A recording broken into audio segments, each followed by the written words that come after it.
Hi, and welcome to my first video. Last week in class we looked at fractions, and I know lots of people couldn't be there, so I've decided to go over that again, first of all, because it's a really important one.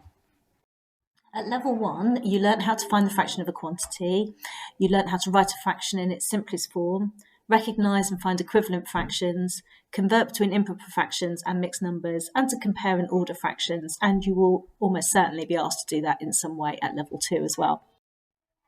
So finding the fraction of a quantity, that's questions that look like this. What is 7/10 of 63? Your rule is that you divide by the denominator and then multiply by the numerator. So in this case, we're going to do 63 divided by 10, which is 6.3, and 6.3 multiplied by 7, which is 44.1. So 7/10 of 63 is 44.1. You will almost definitely be asked to write a fraction in its simplest form or give your answer in its simplest form. And the rule here is that if the numerator and the denominator can be divided by the same number, then a fraction can be simplified. For example, 6/24 can be simplified into a quarter. This is because 6 can be divided by 6, and 24 can also be divided by 6. So 6/24 and a quarter are equivalent to each other, but quarter is this fraction in its simplest form. You need to be able to recognise and find equivalent fractions. For using the same example, 6/24 is equivalent. It's the same as 3/12 because if you divide 6 and 24 by 2, you get 3 and 12. And it's also equivalent to a quarter like we saw in the previous example. A quarter is this fraction in its simplest form. But all three of them mean the same thing. You need to be able to convert between improper fractions and mixed numbers. An improper fraction looks a bit like this. We've got 11/10 and 17/5, and you might think of those as top-heavy fractions. Mixed numbers look like this. There's a whole number, and then there's a fraction as well. Now, 11/10 is equivalent to 1 and 1/10, because 10 goes into 11 once, with 1/10 left over. 17/5 and 3 2/5 are equivalent to each other because 5 goes into 17 3 times. That's where we get our 3 whole number, and there are 2/5 left over. This one is the mixed number, and this one is the improper fraction. You might be asked to compare and order fractions in a question something like this. Put these fractions in order from the smallest to the largest. Well, I know that 3/5, 7/10, and 13/20 are all slightly over a half, but I don't know quite which one is the biggest and which one is the smallest. So to be able to compare them, I need to give them all the same denominator. So I'm going to look at the denominators I've got, 5, 10, and 20. Now 5 and 10 both go into 20, so I'm going to use 20 as my denominator. And the rule is in fractions, whatever you do to the denominator, you must also do to the numerator. Let's see what that means. So to turn 5 into 20, the denominator that I'm going to use, I've had to multiply it by 4 because 5 times 4 equals 20. So now I've got to look at my numerator, which is 3, and I've also got to multiply that by 4. 3 times 4 is 12/20. I'm going to look now at 7/10. Now I had to multiply that denominator by 2 to make it into 20 because 10 times 2 is 20, which means I've also got to multiply my numerator by 2. 7 times 2 is 14. And 13 is over 20 already, so I can just leave that one the same. So now I've got 12/20, 14/20, and 13/20. And if I was going to put those in order, 12/20 would be the smallest, the next one would be 13/20, and 14/20 is the larger of the three. At level 2, the new content here is adding and subtracting fractions.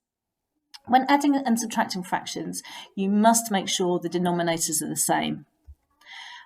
Let's see what that means. So here I've got 3/4 plus 2/5. So the denominators are different. I've got to make them the same. 4 and 5 both go into 20. So here I'm going to use 20 again as my denominator. Now, to turn 4 into 20, I had to multiply it by 5. So I'm going to look at that numerator 3 and also multiply that by 5. So 3/4 becomes 15/20. Those fractions are equivalent to each other.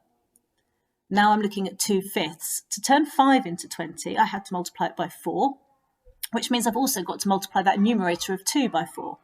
So 2/5 becomes 8 over 20. The two fractions are equivalent. And now I can just multiply straight across. Sorry, add straight across. 15 plus 8 is 23. And the denominator stays the same as 20. So I've got 15 twentieths plus 8 twentieths becomes 23 over 20. Now you might see that that's a top-heavy improper fraction, so I'm going to convert it into a mixed number. I'm going to look and see 20 goes into 23 once, with 3 twentieths left over.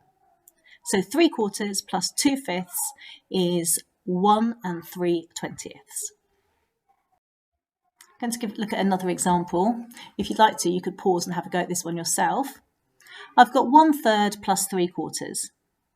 So the denominators are different and I need to make them the same. 3 and 4 both are factors of 12. They both go into 12.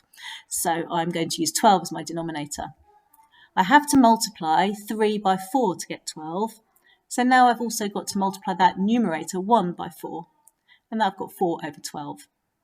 Looking at the second fraction, to turn that denominator 4 into 12, I need to multiply it by 3.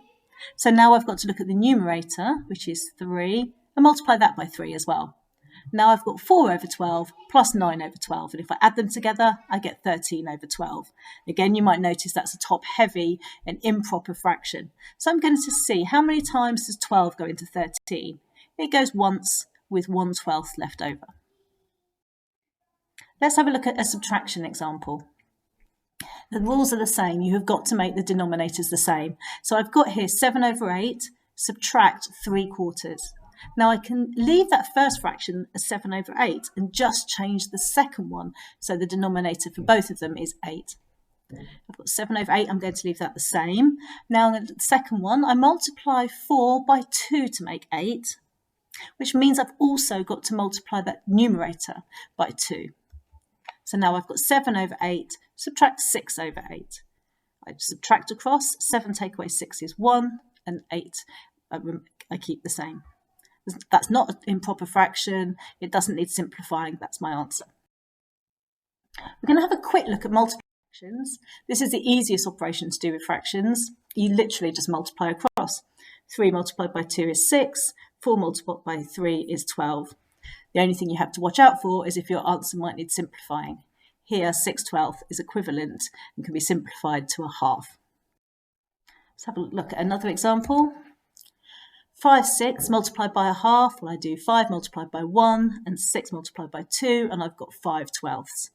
That can't be simplified anymore. Dividing fractions is slightly different.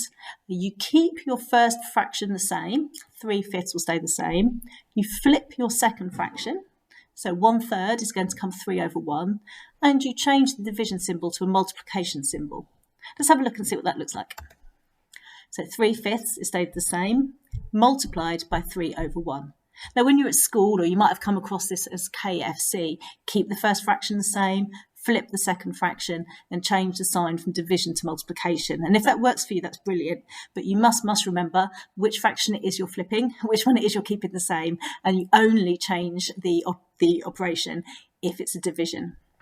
The KFC doesn't apply to any other type of fraction calculation. Now I can do 3 multiplied by 3, which is 9, and 1 multiplied by 5, which is 5. I've got 9 over 5, which is an improper fraction. 5 goes into 9 once, with 4/5 left over. Let's have a quick look at another example. I've got a quarter divided by 3/4. So I'm going to keep a quarter the same. I'm going to flip 3/4 to make it 4 over 3 and change it to a multiplication. Now I can do 1 multiplied by 4 and 4 multiplied by 3, which gives me 4/12, which can be simplified to a third. If you're working with mixed numbers with fractions, whatever calculation you're doing, if there's a mixed number, turn it into an improper fraction first. Let's have a look here. We've got 2 and 5/6, take away 3/4. The first thing I'm going to do is turn that 2 and 5/6 into an improper fraction. So I will do 2 lots of 6 is 12, and I'll add the 5. So now I've got 17 over 6. 3/4 isn't an improper fraction. That's fine as it is, so I'm going to leave that one. Now I've got to make my denominators the same. So I've got here 6 and 4. Well, they both go into 12. So I'll take my 17 over 6. To turn that denominator 6 into 12, I need to multiply it by 2, which means I've also got to multiply 17 by 2. And that fraction becomes 34 over 12. Now I look at the second fraction, 3/4. To turn that 4 into 12, I need to multiply it by 3, which means I've also got to multiply that numerator, that 3, by 3, which gives me 9. Now I can subtract across. 34 take away 9 is 25, and I keep the 12 the same. 25 over 12, you'll notice, is an improper fraction, so I'm going to turn that back into a mixed number. How many times does 12 go into 25? Well, I know that 12 times by 2 is 24, so that there are 2 whole ones there with 1/12 left. Now, you might get a straightforward fractions calculation in the exam, but you also might be asked to do some problem solving. Let's have a look at an example here. A farmer is calculating his apple harvest last year. 2/3 of his apples were large and 1/5 of his apples were medium. What fraction was small? Okay, so if I add together the fraction of apples that were large and the fraction of apples that were medium, I'll know how many were large and medium all together. So my calculation there is going to be 2/3 plus 1/5. I've got different denominators, so I think here I'm going to make my denominator 15 because 3 and 5 are both factors of 15. They both go into 15. To turn 3 into 15, I've got to multiply it by 5, which means I take the numerator 2 and I also multiply it by 5. 2/3 becomes 10 over 15. Now I'm looking at 1/5. To turn that denominator, that 5, into 15, I've got to multiply it by 3, which means I've also got to multiply the numerator by 3 as well. 1 times 3 is 3, so 1/5 becomes 3/15. Now I can add them across. I've got 13 over 15. But I don't need to stop there because I know now that the fraction of apples that were medium and large altogether were 13 over 15. But the question hasn't asked me that. It wants to know what fraction were left, what fraction of them were small. So one whole one here, the whole of his harvest would be 15 over 15. I'm going to take away the 13 over 15 because that's how many were large and medium. And that gives me 2 over 15, which is what's left, the fraction of apples that were small. I'm going to email you some questions to have a practice of this. If there's anything you're not sure about, please let me know. You can leave me a comment on here, you can email me, you can WhatsApp. Get in touch and I'll be back in touch with you soon. Bye-bye.